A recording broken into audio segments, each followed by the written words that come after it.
Hi, good afternoon. My name is Krista Mahalko. I'm with the Balboa Park Cultural Partnership in Arts and Culture San Diego.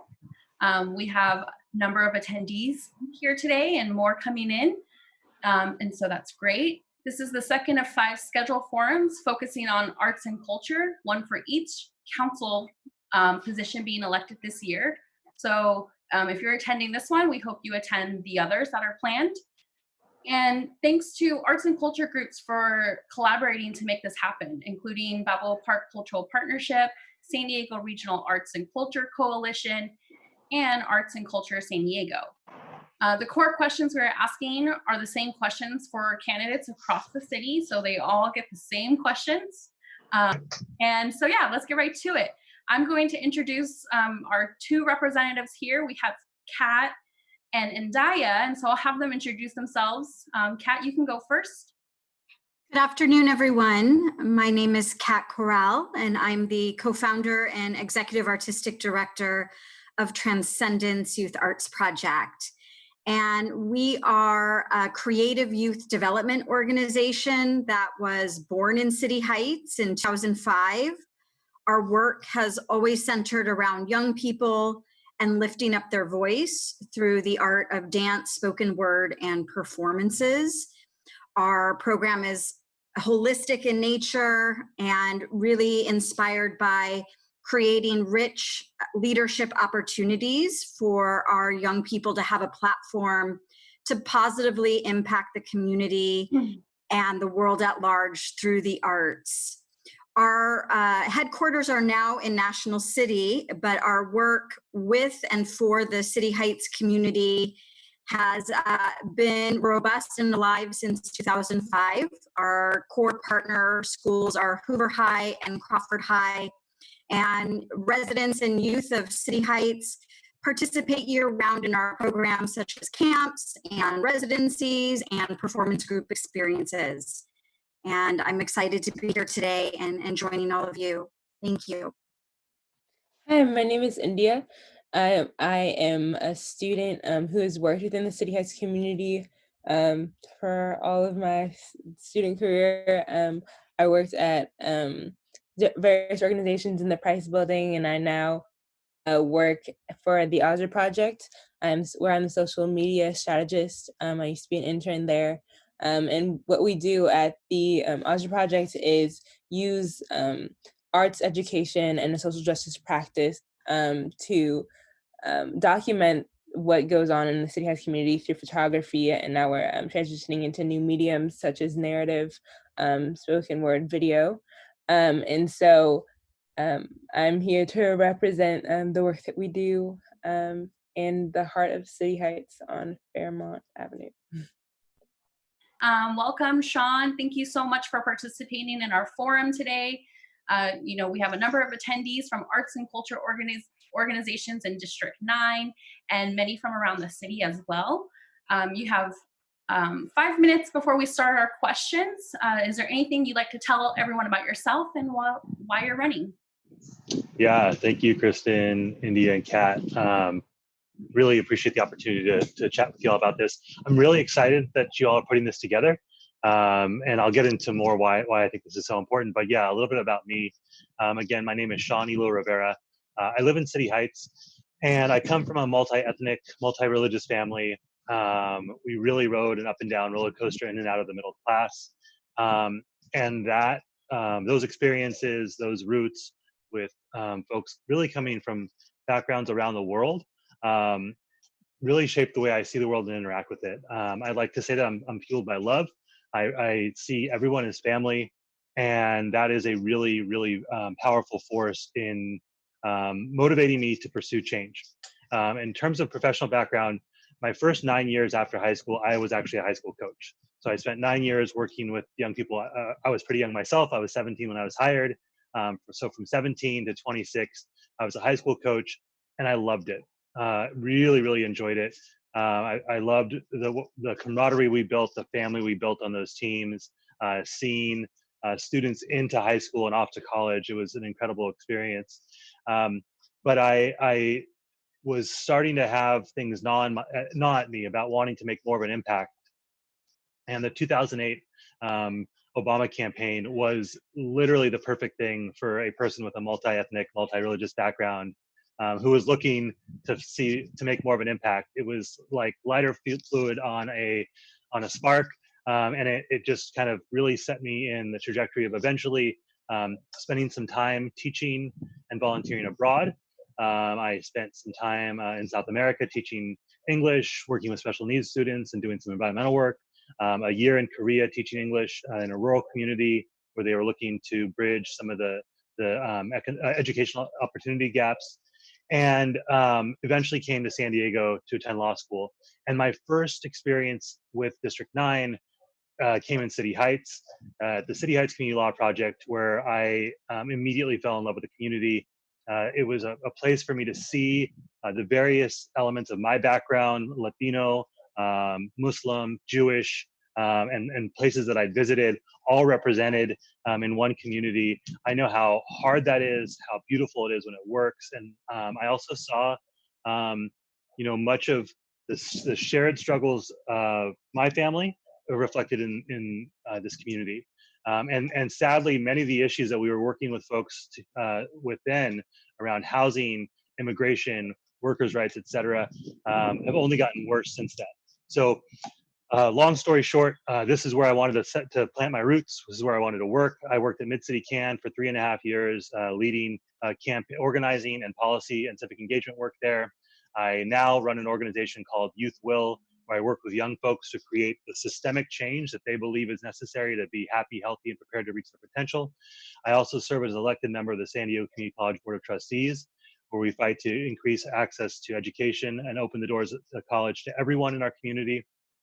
And I was called to run because I believe that our city is at a turning point, and the platform is very simple. We are pursuing really the idea of opportunity for all is to make sure that everyone has a chance, again, to reach their potential, making sure that housing is affordable, making sure that our environment is taken care of, that there's true safety and justice for everyone, and that we have educational and economic opportunity. And we do all of that through an unapologetic lens of pursuing racial justice and equity, because all of the inequity in our society is based on racist practices of the past, and without acknowledging that, we will never achieve the equity we desire. So it's a little bit about me. That's what we're pursuing and how we're going to try to pursue it. And I look forward to the rest of the conversation. Thank you so much for sharing your background with us. We're going to get straight into questions. Just so you know, attendees at our first forum submitted a number of questions ahead of time, and we're asking all candidates those same questions, and we will also have added questions, during the forum today. So Kat will get us started with those questions. Sean, arts and culture organizations are essentially small businesses, and like all small businesses, they've been hit hard by the COVID-19 pandemic. Unlike for-profit businesses, however, they were unable to access the city's recent small business recovery funding. When we emerge from this pandemic, we are likely to see a devastating and severely hobbled arts and culture sector. There are immediate and longer-term recovery needs. Would you support city investment or a special recovery fund to assist the arts, culture, and creativity sector's recovery during the COVID-19 shutdown and future reopening, and ensure that any funding or recovery plan for small businesses include nonprofit organizations? Yeah. So short answer is yes, but I'll elaborate on that a bit. So as the executive director of a nonprofit organization myself, a small nonprofit, I've felt the impacts of COVID-19 on our organization.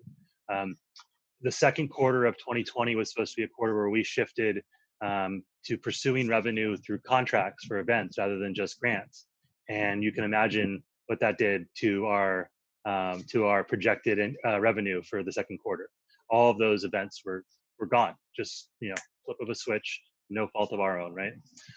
So it's personal to me, but I also know that even if I wasn't involved in nonprofits, what you all do is really, really critical to, you are the fabric of our community. right? So nonprofit organizations, arts and culture, this is not a luxury, which I think it's far too often painted as, no pun intended. But it is really essential to the health, the well-being, the safety of folks throughout the community, especially our young people. So first and foremost is starting from that as like a value, right? That we cannot and will not treat arts and culture as luxury items that can be slashed whenever things get difficult. Instead, we have to see arts and culture as essential elements of our community that provide essential resources to the folks who live here. Second, I don't think that it's a matter of economic recovery and supporting arts and culture. Economic recovery includes supporting arts and culture. We know that we look back at history, when we think about the Great Depression and the recovery that happened then, arts and culture were an essential part of the New Deal, right? And now, if we can imagine what a New Deal would look like for San Diego, we've got environmental organizations working with labor organizations to talk about a Green New Deal, and I certainly hope that arts and culture would be a part of that as well. And if we do it with having, I hope, learned what we should have from history, we do that while again centering this unapologetic lens of pursuing racial justice and equity. We have an opportunity to, again, not just go back to where we were because that wasn't good enough, but to build the future that we want, that we deserve. And you all are creative in so many ways, right? It's not just whether or not you can put together spoken word or paint something beautiful. It's about seeing different possibilities. And so I think that not just again, it's not a matter of and, but or it's a matter of and that you are an essential part of that recovery. And I think that we should enlist our arts and culture community to helping us solve some of the problems that we're facing, ranging from education to small business recovery and beyond. The city owns a number of arts and cultural facilities across the city. Among them, downtown theaters, Liberty Station buildings, and of course, Balboa Park. Many of these facilities have significant deferred maintenance, and their surrounding infrastructure is badly underfunded. Do you support and will you commit to pushing for the creation of a viable action plan to fund Balboa Park deferred maintenance, infrastructure, and facilities, as well as increased support for city-owned cultural assets across the city? Yeah, and again, it's just a matter of not, so we like to say budgets, and we're going to talk a lot about funding, I think, throughout this conversation, right? And we like to say that budgets are these documents that really depict our values, right? And so in that sense, we think about even just the word deferred maintenance, right? That's maintenance that should have been done, that hasn't been done, which means it's been pushed along. And look, arts and culture buildings are amongst many areas that San Diego leaders have for far too long kind of kicked the can down the road when it comes to essential work that should have been done. But leadership, and I'm using that term loosely right now, to be honest. Leadership has decided that rather than have the tough conversations with the community about bringing in the revenue needed to support the overall community that we want, to creating the city that we want, they rather just kick the can down the road. So whether it's the deferred maintenance for these buildings or the $1 billion backlog we have in stormwater for our stormwater system, we first and foremost have to stop doing that. Stop saying we'll get to it tomorrow. And then, again, going back to my point before, India, I think it's again about just refusing to accept the idea that arts and culture are luxury items, that what you all are doing is essential to the community. And if we value it in such a way, then the idea of not funding these things properly will no longer be an option. The last thing I'll say is I see incredible, every time there's a crisis, every time there's a problem, there's opportunities there, right? And so to what extent can we even think about enlisting the arts and culture community and helping renovate these buildings, of bringing young folks into the fold to provide job opportunities? There's so much opportunity there. We just have to get to it and be willing to see different options, different possibilities, and engage you all in identifying some of the solutions. So as you may know, 4 cents of every dollar of TOT raised by the city is dedicated to promotion of the city. In 2012, the City Council passed a resolution called Penny for the Arts, which promised 1 cent of that 4-cent portion would go towards funding to support arts and culture programs and organizations. To date, however, funding for arts and culture has fallen short of that goal, and every year we're forced to engage in fierce advocacy to secure even a fraction of the promised funding. Do you support fully funding the Penny for the Arts and Culture Plan, which is 9.52% of TOT? And would you support an ordinance that clearly defines a maximum 4-year phased-in timeline and makes it certain part of the budget process rather than being treated as a loose guideline? Yeah, yes. So Chris, and I want to like focus on one of the first words you used there, which was promised. You know, a promise is a promise, right? And so if government isn't willing to make good on the promises it makes, I'll be like I'm an unabashed progressive who believes that there are very big, bold, and beautiful things that we can do in our city. But I don't think that the community will ever believe that we can do those things if we don't make good on the promises that we make to them. And so, I mean, literally, let's think about this. The penny that was promised, we're not making good on that promise, right? And if we're not making good on that, how can we ask to fund things like the $1 billion stormwater, recovery that we need to do, or potentially public housing?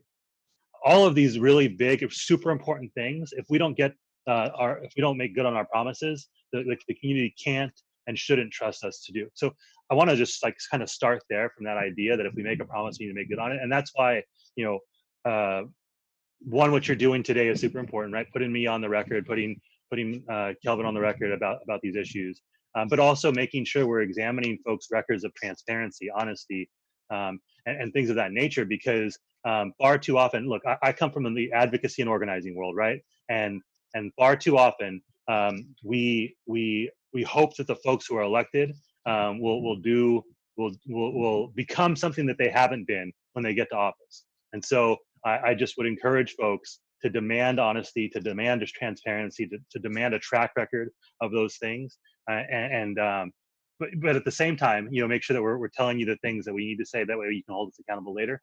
And the last thing is this: in my role at Mid City Can, and as Youth Will now, the organizations that I was leading, the advocacy efforts that we were leading, involved participation in something called the Community Budget Alliance. And this is this broad coalition of community-based organizations that are advocating at the city to make a budget that is more reflective of the needs of the city, that is responsive to the needs of the residents in the community.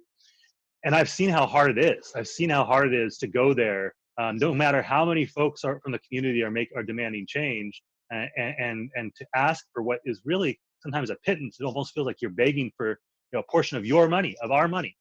And so know that I will show up to City Hall with that experience behind me, and with an intention to never make folks feel like they're begging for what is theirs. I know how frustrating that is. I know how demeaning and insulting that is. You all did the work to create that Penny for the Arts program, 8 years ago. You shouldn't have to come back every year begging to have that promise made good on. Thank you. And as a follow-up, like you're saying, to hold people to promises and kind of, put your feet to the fire, will you commit to always including achieving and maintaining Penny for the Arts and Culture as a top priority in all budget discussions and initial and revised budget memorandums? Yeah, I'm all aboard doing that. But my caveat to that is I will be one council member, right? And so I can't guarantee you those things will happen, but I can guarantee you that I'll fight for them, right? And so I never like to make promises that I can't keep. And so I can't promise that it'll happen, because if I'm looking at the last 8 years, looks like there's a whole, we've been missing more than one champion for this issue. We've been missing, several. But what you will have is someone who will show up and fight for you and make sure that the needs that you all bring to me are reflected in our budget memos, and that we're fighting tooth and nail to make sure we win what y'all deserve. Thank you. I think everyone here would say that they would, they look forward to secure and stable funding for arts and culture, and current events have definitely been an influence on a number of the questions that we received. So Kat, do you have a question that you can include? Yes. So, Sean, as part of the mayor's commitment to a city that works for all, the commission has made great strides to ensure that the resources it manages are distributed in an equitable manner. To support this, the commission has launched a diversity, equity, and inclusion assessment, a three-part initiative to assess our successes and deficits and ensure that the commission is equipped to provide the public sector work within the city's diverse communities. How would you work with the commission to ensure that access, equity, and diversity remain a priority for all neighborhoods? Yeah, really important question. Definitely glad y'all are asking this one. So on a couple parts to that. I am a very optimistic person, and I always like to see or try to see the glass half full. Sometimes glass a quarter full when it's not even half full. But I have concerns right now. I see like so much potential and the advocacy done, especially by young folks, and the raising of awareness around the issues of racial injustice and inequity is super important. And I worry that folks who'd never had these conversations before have found it to be a really good hashtag, and that putting a black box in their Instagram feed is the key to undoing generations of oppression. And so I say that because I hope that everyone here will like not just accept surface level answers when it comes to issues of diversity and equity, because that's not good enough. We've all seen that the pictures now of the kids standing on the boxes, like if that's where we're at, we got a long way to go. So I hope you grill us on this and grill us hard. We need to be more than surface level advocates when it comes to diversity and equity. The second thing is I think it's important to know what our track record is on these issues. So as a member of the Community College Board, we take a lot of pride in our effort to pursue diversity, equity, and inclusion. But we also challenge ourselves to make sure that we're not just using catchphrases and slogans, that there's accountability built in, that we're calling ourselves in when we're not hitting the mark. This year, I was proud to be a part of the subcommittee that creates the board goals for the community college district. And this is essentially the policy document that guides our work for the year. And we completely reworked our board goals this year to put racial equity at the very, very front of the document, and to call out explicit racial equity and justice goals throughout our board goals. And so there's that part, like kind of from the legislative record or the policy record. And then the other part is at Youth Will, when we train young folks in policy advocacy, the conversation always starts at literally day one. We start with a conversation around the roots of injustice and equity in our country. We talk about slavery. We have the young folks read a piece about reparations. They watch 13th. They do all this so they can thoroughly understand why things are the way they are. Because the situation that exists today, when it comes to lack of representation and inequity, are not happenstance. It didn't just start happening, or it's not a coincidence. It was a result of an intentional effort over hundreds and hundreds of years.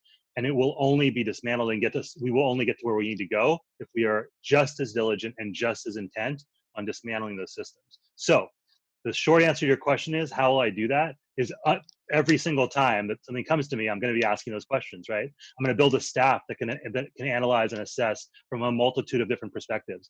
I certainly cannot be the person that's going to see I have blind spots myself, right? And so I need to build a team that has as few blind spots as possible. And for our blind spots, we're going to call on community to help us make sure we're identifying those as well.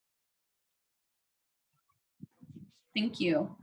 So time is running out quickly, but we have one further question I'd like to address. It's a structural one for the city before we can fit in more questions from our attendees today. So San Diego in general, and District 9 in particular, have an incredibly diverse, culturally and historically rich arts and culture community, but it lacks the level of engagement and support from the city that many other world-class cities have enjoyed. Right now, there's an effort to create planning and engagement from the city to foster the strength of the arts, culture, and creative community through a cultural plan and a cultural affairs department that would ensure planning is implemented. Do you support the creation of a cultural affairs department and the development of a citywide cultural plan that would elevate arts and culture as an industry critical to economic health and quality of life in San Diego? Yeah, I mean, it would be hypocritical and bizarre for me not to support that after everything I'd said earlier, right? I just want to really quickly, Kristen, you used the phrase world class, and on our website, we're going to be launching a new website very shortly. But right there on the homepage, we say that we want to make San Diego a world class city for all, rather than just America's finest city for some, right? And I've had the good fortune. I'm one of those folks who came to San Diego, who came to City Heights, who was drawn here. I mean, and I think there's so many folks who live around me here in the neighborhood and live throughout the district have done. And I've had the opportunity and the privileges to do work in other countries, to study in a few different places. And I see everything that we need for San Diego to be truly world class, but we're not. And like, we need to acknowledge that. We need to acknowledge why we're not a world class city. Part of it is just like, I think we just don't see ourselves that way. I think there's way too many people who would like to remain stuck in, a couple generations back, and who resist every single bit of potential change. But I see us as a world class city, and there is no world class city that I can think of that doesn't have a thriving arts and culture community that is structurally supported by that city. And so if I put that on my website, if I say that I want that, I need to be able to support that in action once I get to office, by making sure y'all have what you need. And part of that is the department you mentioned. Part of it is, again, showing up with that philosophy that arts and culture are not a luxury. Thank you. India, it looks like we have some questions in the Q&A. So I'll have you ask one, and then Kat, if you see a great question, I'll have you ask that as well. Okay. So I have a question from Widad Shalote. I'm sorry if I'm mispronouncing that. The question is, how can we expect you to commit to inviting talented Arab American artists and artists from all cultures to participate and share our rich arts and culture? Yeah. Great question, India. I'm glad someone asked that. There's a few things there. One is, how do we show up?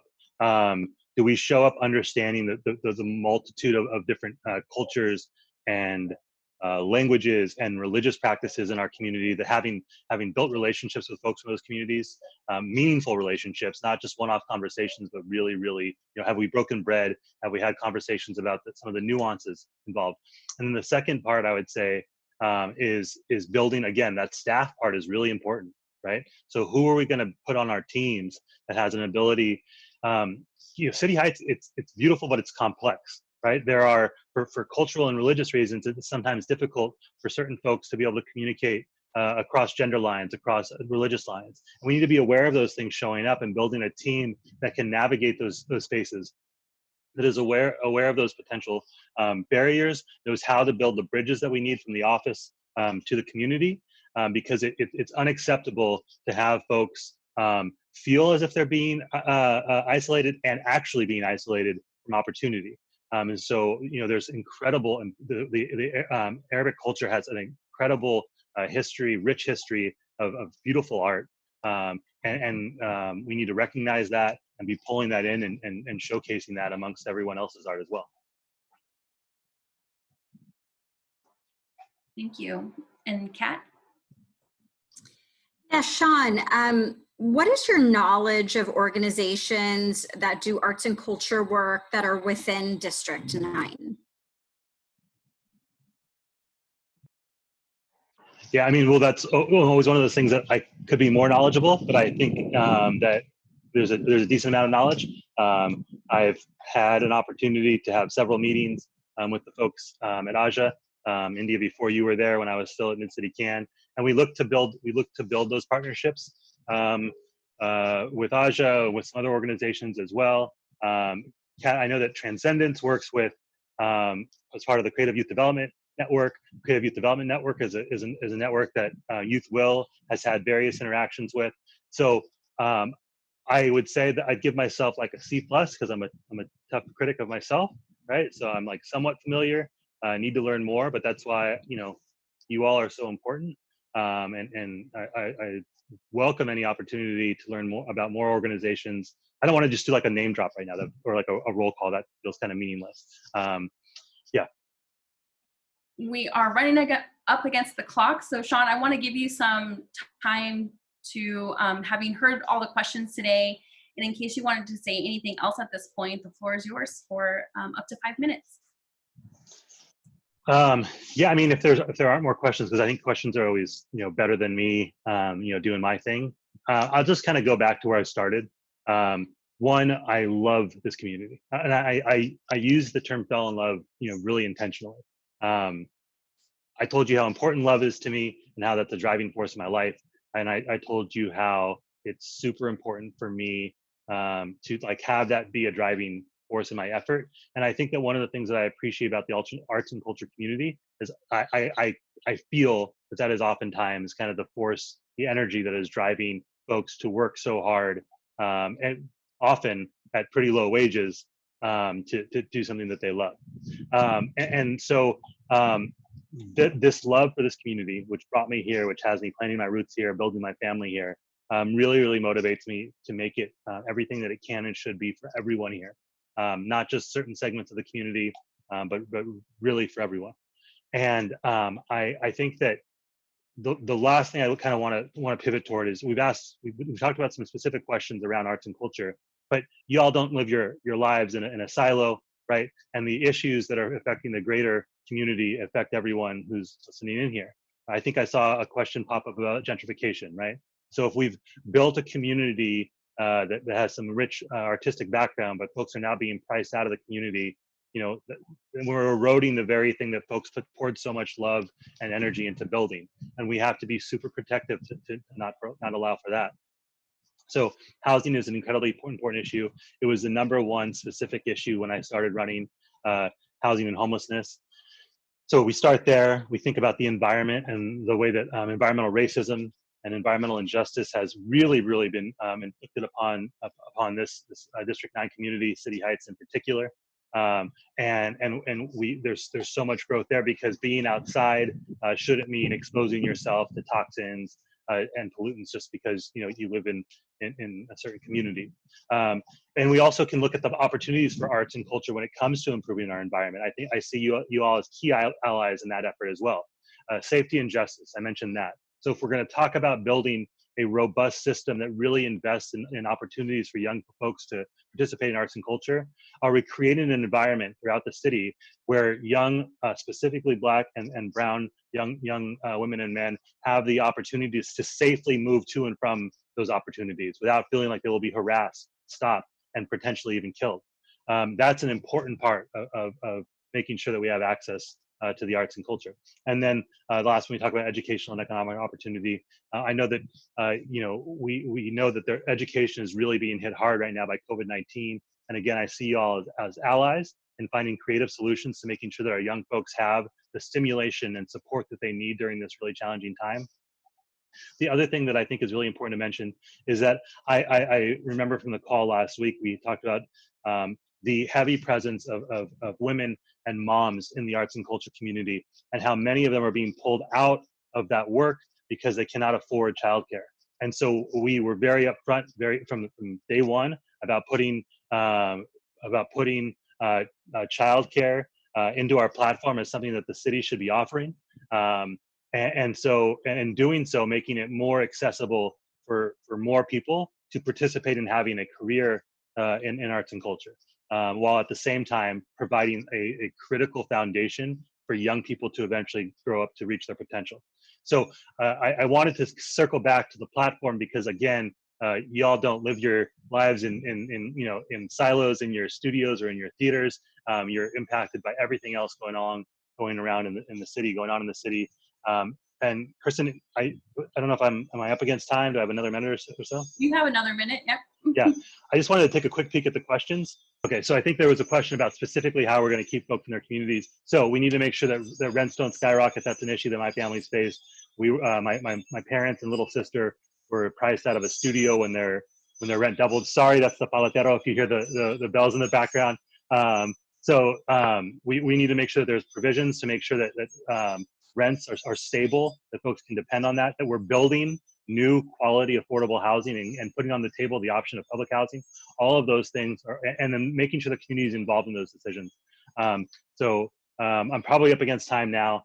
I want to thank you all for having this conversation, for hosting this. This has really been fantastic. I really encourage you all to reach out to me. Thank you so much, Sean, for being part of this candidate forum today. And thank you to Kat and India for all of the questions, and of course to our attendees for being part of this.